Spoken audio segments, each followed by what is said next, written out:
To solve an absolute value equation, it's first important to realize what absolute value means. The absolute value is just the distance that something is from 0. So if we have absolute value of x is equal to 2, this is asking us what things are a distance of exactly 2 away from 0.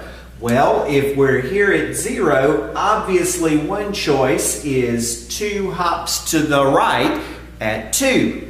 But another choice is 2 hops to the left at -2. So the absolute value of x equals 2 has two solutions. Either x could be 2 or it could be -2.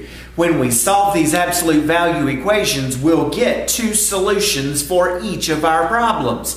One will come from setting the stuff in the bars equal to the positive of the number on the outside, and the other will come from taking the stuff in the bars set equal to the negative of what was on the other side of the equals.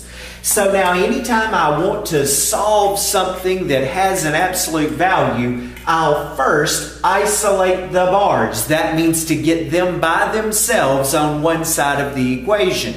Next, we'll remove the bars and we'll create two equations. One equal to the positive of whatever's beyond the equals, and the other equal to the negative of whatever's beyond the equals. For instance, on this one, our first step is to isolate these bars. To do that, we need to get rid of this -3. To get rid of a 3 that has been subtracted, we need to add 3 to both sides. When you add 3, 2 plus 3 made 5. Now take the stuff in the bars set equal to a +5 and the stuff in the bars set equal to a -5. Let's just solve the little equations we've generated. Adding 1 to both sides gives me 6. Adding 1 to both sides gives me -4. Two solutions, either 6 or -4, could work in the original equation. Let's check it with 6. If you take 6 and put it in, 6 minus 1 made 5. The absolute value of 5 is 5, and 5 minus 3 is 2. We could do the same thing with -4. Let's take one that's a little bit harder for us to work. On this one, the first step is to begin by isolating the absolute value bars.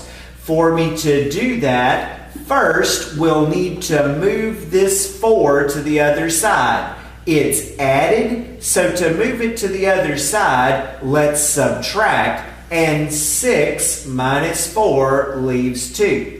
Now for this one, we're not quite done with our isolating. We still need to get rid of that 3. This says 3 times the absolute value, so to get rid of that multiplication, let's divide. When I divide, I end up with 2/3 on this side.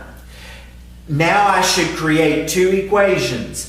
One with the stuff in the bars set equal to +2/3, and a second equation with the stuff in the bars set equal to -2/3. Now, if you don't mind fractions, you can get a common denominator and then multiply by the reciprocal to finish solving this one, if you don't mind fractions. If you're like me and you don't care for the fraction, let's eliminate it. The way I can get rid of it, take what's on the bottom here and multiply everything by it. When I do that, I have 6x minus 3. That was 3 times 2x made 6x, and 3 times -1 made -3. Over here, the 3's would cancel, and we would be left with just a 2. Now, add 3 to both sides and divide by 6. Looks like 5/6 is this solution. Let's do the same thing over here.